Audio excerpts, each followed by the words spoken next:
Today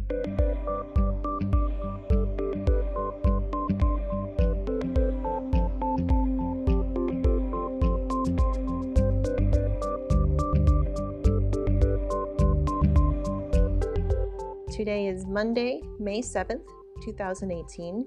We are at Philadelphia at AISTech 2018. This is an interview with Dr. Joesph Poveromo, who is president of Raw Materials and Iron Making Global Consulting. The interviewer is Amanda Blyth of the Association for Iron and Steel Technology. This interview is being conducted as part of the American Institute of Mining, Metallurgical, and Petroleum Engineers Oral History Project. We are here to discuss Dr. Poveromo's contributions to the iron making and steel making field. Welcome, Dr. Poveromo. Thank you. Thank you. Why don't we get started with your early years, talking about your childhood. Can you tell me about where you grew up? Oh yeah, I was born and raised in Staten Island, New York, in New York City, sort of a suburban area, really part of New York City. So it was a typical childhood, nice area. Played Little League baseball and all the usual stuff. And then, so I guess starting with growing up, my family, my father was a master cabinet maker, but he was fortunate to have a job with the city of New York, so that provided, a steady income, so that was good. And my mother was a homemaker, excellent cook. And I have an older brother, and he's an auto mechanic. So I learned a little bit from everybody about, how to do things and so forth. So that was my growing up. And then, when I was in graduate school, I met my wife. Well, it was not in graduate school. It was actually a fix-up from a relative, a cousin who was a physician, who had her as a patient. He said, "Oh, you're a fine Italian girl. You should be married by now." So he says, "I'll have my cousin call you up." So that worked out real well. So, and of course, she was a foreign language teacher, German, French, and English as well. So she taught for about 10 years, and then of course once we started having children, she stopped. But I have a daughter now who's a lawyer. She's working for Nationwide Insurance in their compliance area. She married a fellow who's marketing in marketing for Pfizer drugs. They have 3 little boys, my 3 grandsons, so they're wonderful. And then I have a son, and then I should say. My daughter went to Muhlenberg College, which is in town. That was great. But we allowed her to live there, so that was great for her. Then my son said, "Oh, I think I'll go to Lafayette College," which was over in the next town, which was very convenient. So he wound up graduating with degrees in economics and engineering. So he went to work in the financial side of things. So he's now director of transfer pricing at Pfizer in the finance department. He was able to marry a fine young lady whose parents were natives of Greece and Cyprus, and so he has 2 daughters. He's living in Hoboken. So I have a son in Hoboken who's only about an hour and a half away, and my daughter is in Brynicksville, about 30 minutes west of Allentown.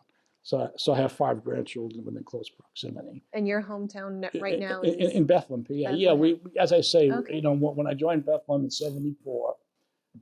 We moved to Bethlehem, bought a house there, which we're still in, and it was a great place to raise the children. We had excellent schools in Bethlehem. Even though it was a steel town, and of course the steel employment contracted, the fortunate thing about it is that it's in close proximity to New York City and New Jersey.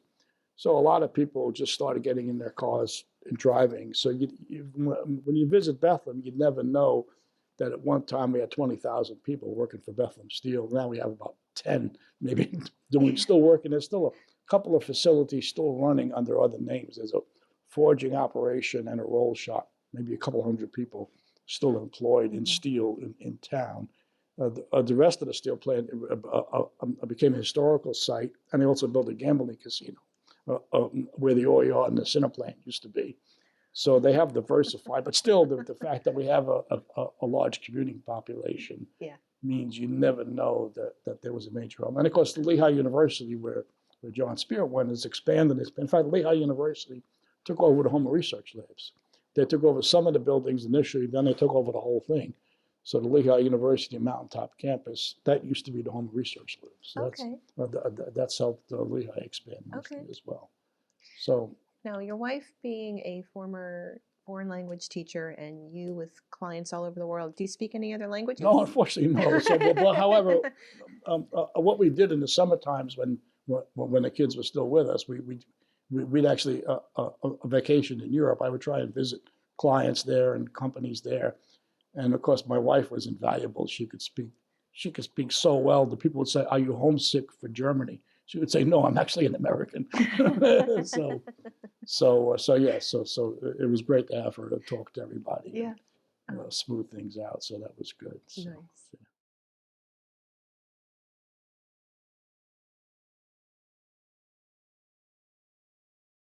And then did well in high school, and I did fairly well in technical subjects. So I thought maybe a technical career, engineering or science, would be good. So that led me to go to Rensselaer Poly in Troy, New York, which was a fine a technological university in New York State.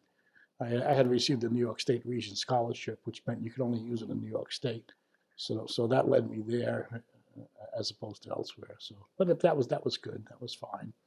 And then after my undergraduate degree in chemical engineering, I went to work for an oil company because I received a BS in chemical engineering. So I went to work for Sinclair Oil out in the Chicago area, and the dinosaur was the symbol of the company. Unfortunately, that's about the way it was managed and run. So that company only lasted 1 year. Well, actually, it wound up being taken over. But I spent one full year there. But I realized it would be a good idea to pursue a graduate degree and come back in the field that way.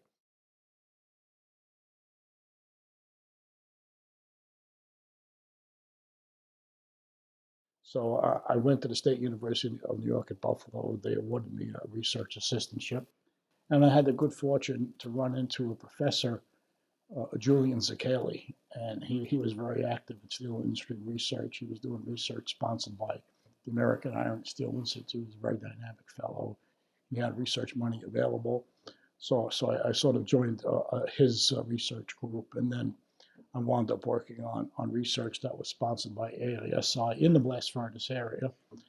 And then it turned out that the overseers of the research project were actually from Bethlehem Steel, the home of research laboratories. So as I finished up there, I had a number of job offers available because the year I finished, 1974, was a good year for the economy. There were multiple activities available, but it seemed like a good fit to go to Bethlehem Steel because I also wanted to stay in the East Coast area. I had received offers from a Republic Steel in Independence, Ohio, and some other places, but the location of Bethlehem and the people there, it seemed like it was a great place to go. They had just finished building large blast furnaces and operating them at both Burns Harbor. They were building a new one at Sparrows Point. So they needed help in basically fluid dynamics of the blast furnace process, which was the research field I had done.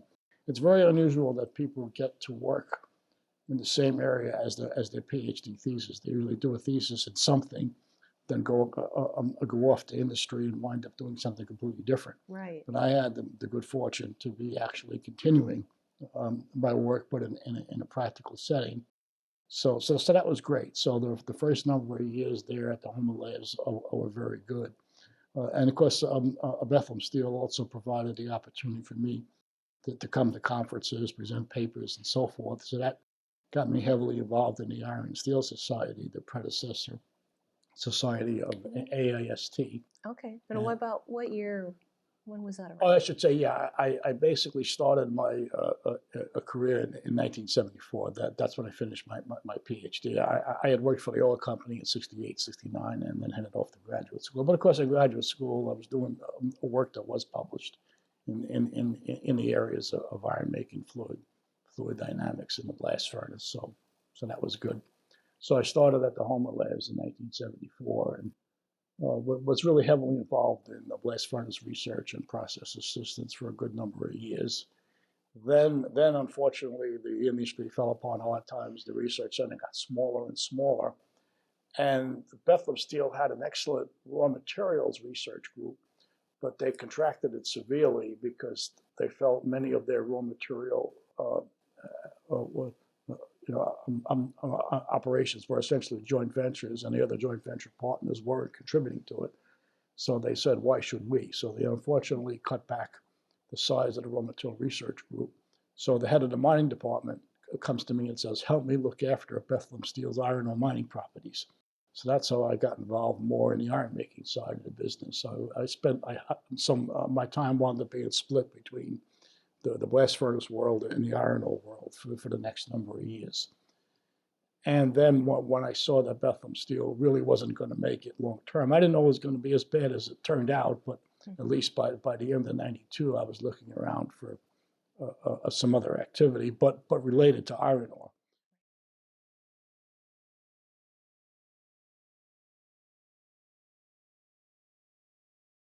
So I approached Quebec Cartier Mining Company, which was an independent company, but owned by DeFosco Steel Company and some foreign interest. They were a merchant iron ore company that basically needed technical marketing and product development assistance. So I approached them, and they said, okay, you can work for us virtually full time, but you set yourself up as a consultant, keep an office at home in Bethlehem, PA. So I said, well, this is really great, because my family by that time really loved living in Bethlehem, PA. It was a great place to live, to raise a family. So they said, yeah, you can do what you want, but we want to stay here. So that worked out really well. So I spent the next 15 years virtually full time with the Quebec Cartier Mining Company, but they allowed me to consult for others if it wasn't in conflict with the iron ore business. So I cultivated some other clients too. And so that was a great 15-year run where I was able to continue my ISS activities, because they wanted me to be out in public, to be a public face for the company, and promoting products, interacting with steel company customers, and so forth and so on. So, and my effectiveness there was also enhanced because I still had the reputation as a blast furnace process expert. So I was able to get pretty much good entree to any steel company that could help them solve their problems, aside from introducing them. Okay, so you already had this reputation. Yeah. So that was extremely helpful for that activity. And then after about 15 years, the steel company DeFosco became part of the global ArcelorMittal organization. And so they then they renamed the Quebec Cartier company ArcelorMittal Mines Canada, and said, well, this is now a captive operation of ArcelorMittal. So the role for a technical marketing person was really diminished. So they offered me a very attractive buyout package. So I left and became a completely independent consultant. Okay. And that was around what year? So that was starting in 2009. Oh, okay. In other words, I was with them from beginning of '93 through 2008. So 2000, almost 10 years ago now, I became an independent consultant. But because I already had some clients, holdover clients, I expanded my activity with them. But then I started, bringing on many new clients, but also doing a lot of one-off type of research projects for people, both in iron ore, blast furnace research, and also direct reduction and electric furnace activities, because one of the great features of Quebec Cartier Mining Company was that they made pellets for both blast furnace use and for direct reduction modules. So that got me involved in the world of DRI, electric furnace activity, and so forth. So that was one of my motivations, actually, in picking them as a place to go, because I could sense back then that the electric furnace sector was going to become much more important in the future. Right. Blast furnace sector much less important. So that really was a good introduction to my current activities, which are roughly 50-50 between conventional blast furnace and DRI activities. Okay.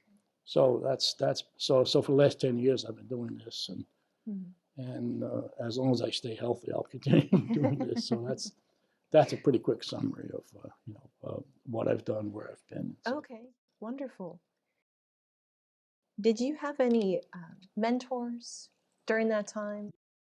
Yeah, certainly. Well, of course, a professor, Julian Szekely at graduate school, he was also fairly well respected within the steel industry, so he introduced me to people which helped get me into Bethlehem Steel. So that was wonderful. And then when I joined the Bethlehem Steel, the home of research laboratories, there were some people there who were very talented technically. Joe Hlinka, for one, Hlinka. He was sort of a senior research associate, and we worked together on a number of things. He was a great mentor. And then some other fellows who were supportive of my activities, Pete Cheplick and Bob Bowman. They were my managers off and on for all those years, and they were very supportive of all these activities. And then within Bethlehem steel plant operations, the blast furnace superintendents that I would have to work with and sell things to, there were any number of them that were very good and very cooperative. Fred Rorick is prominent amongst them. Mm-hmm. And then also in terms of Iron and Steel Society activities, I initially got involved through the ISS at something called the Process Technology Division, which, speaking frankly, at the time, in that point in time, the operating divisions of the Iron and Steel Society, iron making and steel making, were really dominated by operating superintendents. So if you weren't an operating superintendent, you really didn't fit on the operating committees. So the Process Technology Committee was where they put all the other people, the research people, the academic people, and so forth and so on. So there was a collection of all of us over there. But this was a fairly dynamic group, which had many outstanding individuals on it. I can see how there would be advantages to having that wider range. Yeah, so that's why, ISS had been organized at that time into the operating divisions: iron making, steel making, electric furnace, mechanical working, and then this process technology group. So I joined that group, and a fellow named Norm Mills, who just unfortunately passed away recently, he was at Inland Steel at the time. He sort of took me under wing and said, well, why don't you organize a specialty conference in whatever area it was. I think it was recycling. So that was my first major conference organizing activity. And so that worked out very well. So then I went from that to eventually becoming chair of the Process Technology Division. Okay. By that time, things had evolved on the iron making division side, where they were more open to anybody who could contribute. There weren't really a closed group of shop superintendents. So I managed to get on the iron making division, and eventually became the chair of the iron making division. So I was told that I was the only person ever to chair two divisions within ISS, because these divisions were larger than the current divisions here, or what AISC had. We only had 5 divisions, whereas AISC, I think, still had 20 or 25 before the merger. So this was considered somewhat of a big deal, I guess. Yeah. I don't know that, but anyhow. I think so. So that was fun. These were some key people who played a role along the way that were very helpful to me. So. Excellent.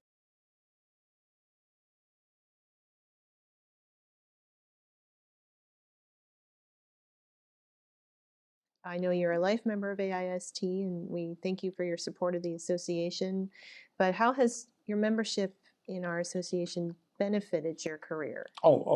Tremendously, because these events provide, fantastic networking opportunities. And also, if you have a chance to present a paper, people see you and hear you.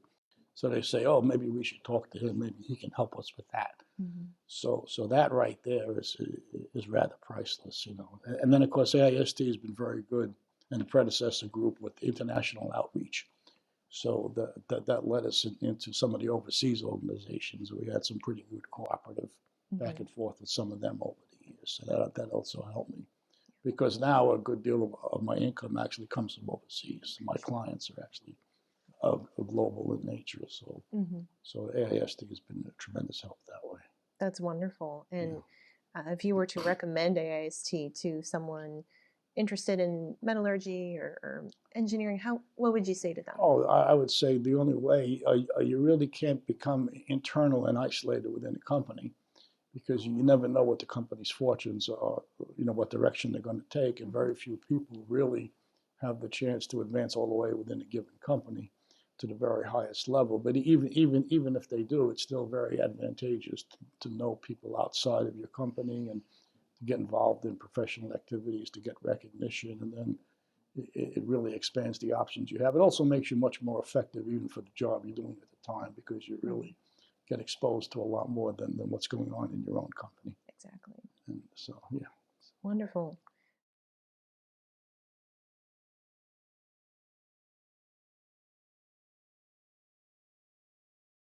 So let's talk a little bit about technologies that you've been associated with and that you've seen over the years.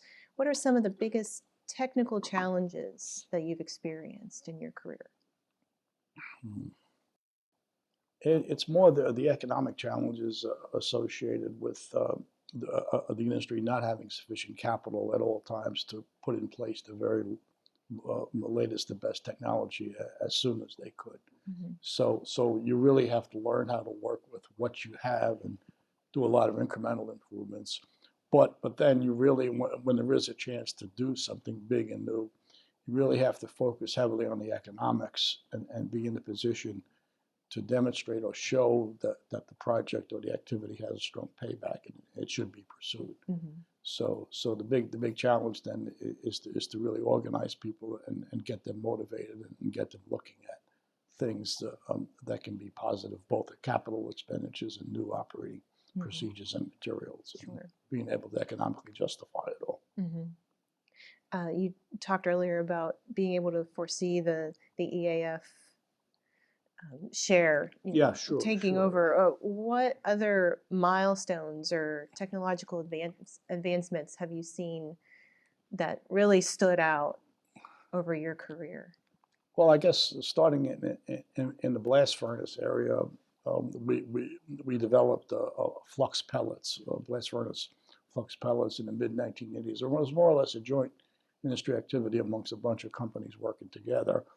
So that really enabled us to extend the life of the blast furnace in terms of its process improvement and ability to achieve very high specific productivity, low fuel rates, and something. So that was a great thing to be part of in that era.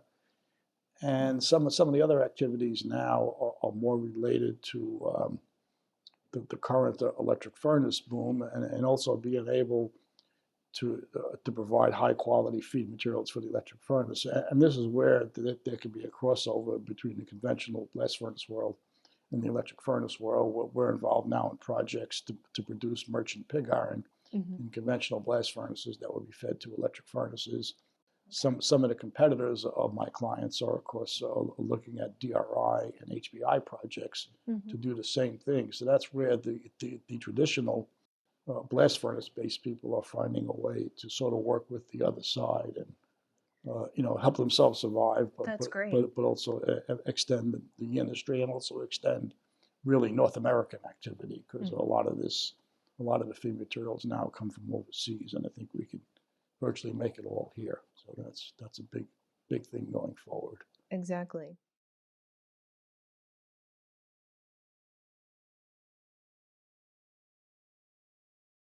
That's great to hear that the integrated steel producers are finding a way to work with this, I don't want to say opposing technology, but different way of doing what they had done for so many years. They could probably do a little more if they were to think a little more creatively and a little more business-like about it. That the way I look at it, if you don't supply the material, somebody else will.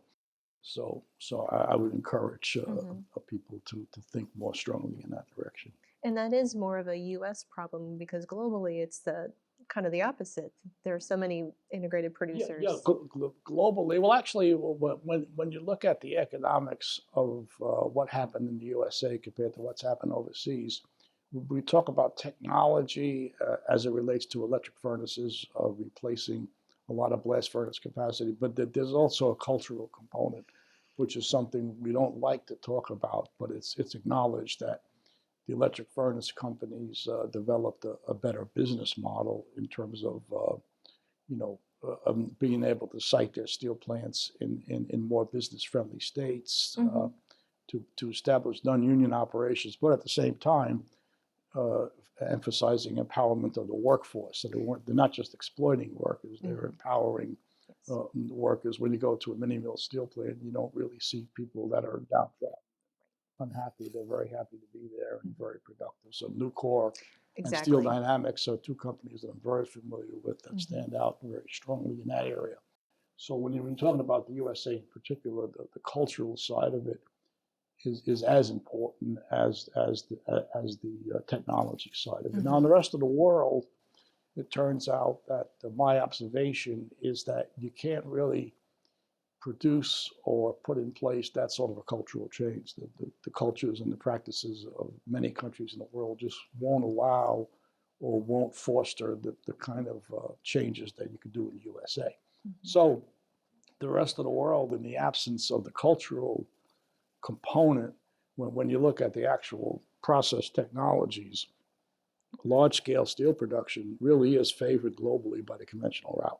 You can make liquid steel lower in most cases with the conventional route rather than melting scrap or trying to buy scrap. And of course, also scrap availability is a big factor because in the rest of the world, many countries in the world, scrap is not available. Right. So you can't melt scrap that's not there. If you have to import it, it becomes very costly. So that's another factor too. So I could probably talk for hours about these comparative advantages and disadvantages. But that's the kind of things I do in my consulting activity, because a lot of what I do is project evaluation.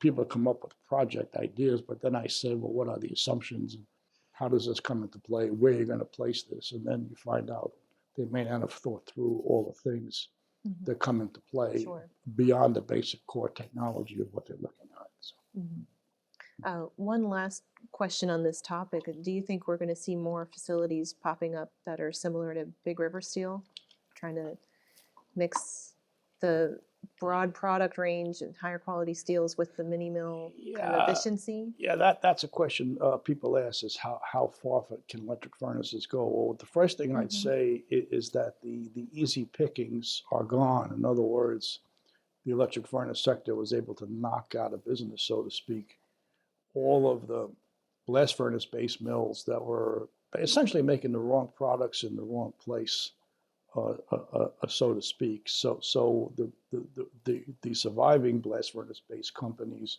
and the products they offer, they're really in pretty good shape. They have low liquid steel cost. They're focusing on high-end steel production.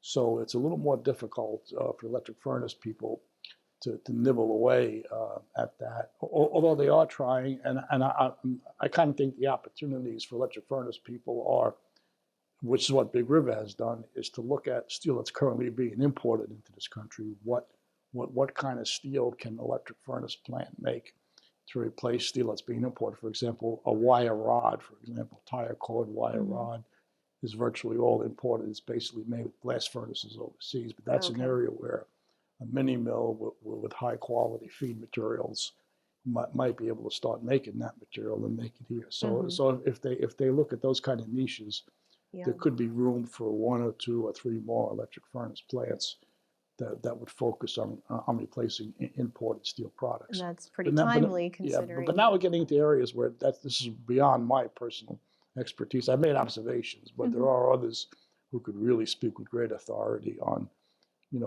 a very specific steel product. The fellow who spoke this morning, John Spear, he's the product expert. He can speak with. He's also an ex-Homer Research Lab fellow. I know. In fact, he put up slides this morning, and almost every picture he put up was an ex-Homer Research Lab person.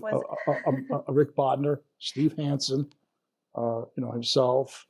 And I think there was 1 or 2 more, but I can't remember. But anyhow, I reckon, there's another ex-Homer Lab person. So and they're all AIST distinguished members. It was a great place to work. See, Bethlehem, I would say, was technically and operationally superior, but on the commercial side, we sort of fell on our face. And those of us on the technical and operating side, we can make observations. We didn't really have the power or the control to say, no, you should do things differently, or try this or try that. So it was commercial more than technical or operational. But we had many fine people that when they finally realized it was a good time to go, they went.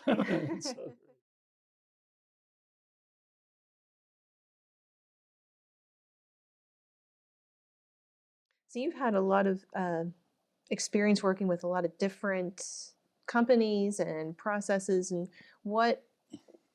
what meaning have you gotten out of this field? What has made this meaningful for you? You always have to be willing to learn a little bit more than what you know about the area that you're in, and try and move to the area right next to it and say, what can I learn about that? What can I do? That's the key thing. You just can't stay, because it's actually very hard. A lot of people become independent consultants, but once they've used up or exploited what they knew in that area, they sometimes don't have the ability or the wherewithal to expand, and so their income dries up. Essentially, that's the biggest challenge of being a truly independent consultant, is to be able to go in slightly different directions. And what advice would you give today's young leaders in the engineering profession? Well, become, very good at what you're working on at the moment, but always look left and right to see where you can expand your reach, influence, and knowledge, and keep working. And then at various points in time, assess your career and see if the organization or the activity you're with really has future potential for you, or whether it's time to move on. So that's because the old days of the gold watch and spending 50 years there doesn't seem to be working out for a lot of people. Exactly. Looking back, what would you say is your biggest accomplishment? Oh boy, that wasn't on the list of questions. No, that wasn't on the list of questions. No, it's being able to participate in some of these developments, like a Flux Pellets in North America, with Quebec Cartier mining company, helping improve the quality of some of their pellets so they can be sold anywhere in the world. Mm-hmm. Being able to introduce Canadian concentrate to center plant operations where they weren't, the use wasn't favored. So these kind of things I consider pretty good accomplishment. And then within Bethlehem Steel, really helping optimize their blast furnace operations to where they became essentially a world class. Well, one of the funniest stories I like to tell is in my days, the final days with Quebec Cartier. It was part of ArcelorMittal, and they would do a lot of global benchmarking of blast furnace performance around the world. And of course, this included many advanced operations in Western Europe with the latest and greatest bells and whistles on blast furnaces and things like that.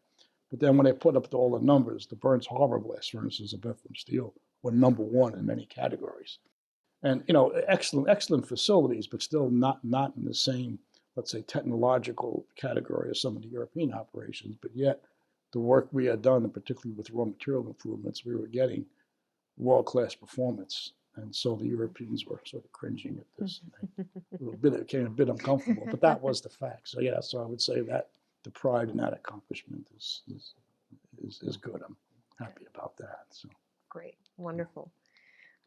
It sounds like you've had just a fascinating and rewarding career. Yeah, it's been fun. It's been good. Yeah, I've been lucky. I've been fortunate. So, but I also was able to spot a few things in time to make changes, because a lot of people, they get caught by surprise. So that's not good.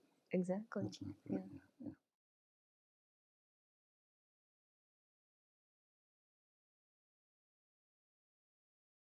On awards and activities, yeah, I was fortunate because I was able to participate in Iron and Steel Society activities. The first award I received was actually the J.E. Johnson Award, which actually is an AIME award. And it was Mrs. Johnson put in a big pot of money. They really started generating income and so forth. So it was designed to encourage young men in the field of iron making, anybody under the age of 40. So I was fortunate to get that award in 1981. And of course, the value of that award was not only the award, but also it gave me a chance to go to the conference. Because at Bethlehem Steel, it wasn't automatic that you get to go to the conference every year. You had to have a reason to go. Either you were giving a paper or on a committee and so forth. So I said, I think it's still that way today. It's still that way today, yeah.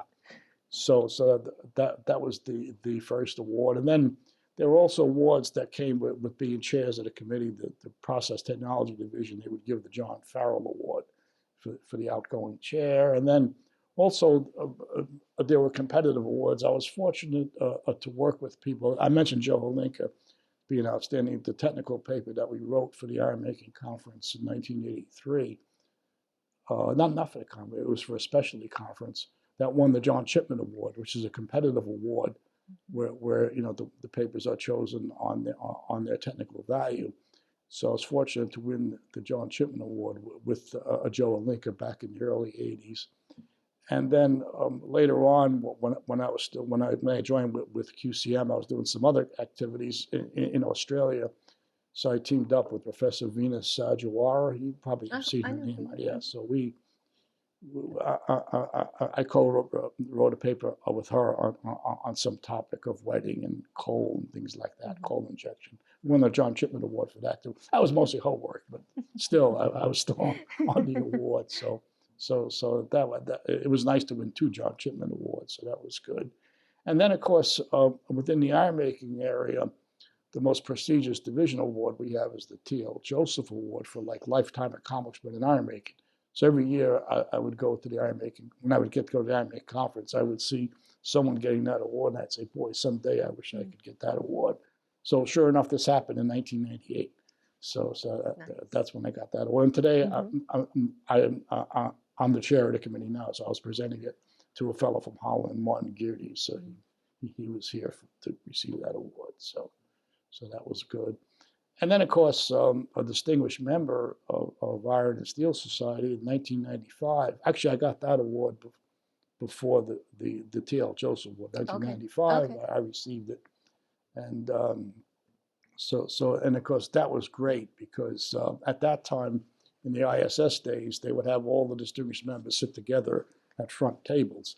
So there I was sitting at the table with all the greats, all the big names that were previous distinguished members. Because in ISS, the award was, or distinguished member, there were more for technical accomplishment rather than organizational accomplishment. Now it's evolved a little bit. It's about half technical, half organizational. About half of the people who are named distinguished members, it's more for activities within the organization and so forth. But in the earlier days, I'd say it was about 80% technical. So all the very big names in metallurgy were at that table. So they were sitting at the table. So this was great. So yeah, so that's really on the award side. So I'm happy with it. This is all good stuff. So. That's great. Yeah, that's great, and we're lucky to have such a distinguished member, such an active member in you, and we appreciate all that you've done for the association. It's good. It's good. It's fun. It's been a lot of fun.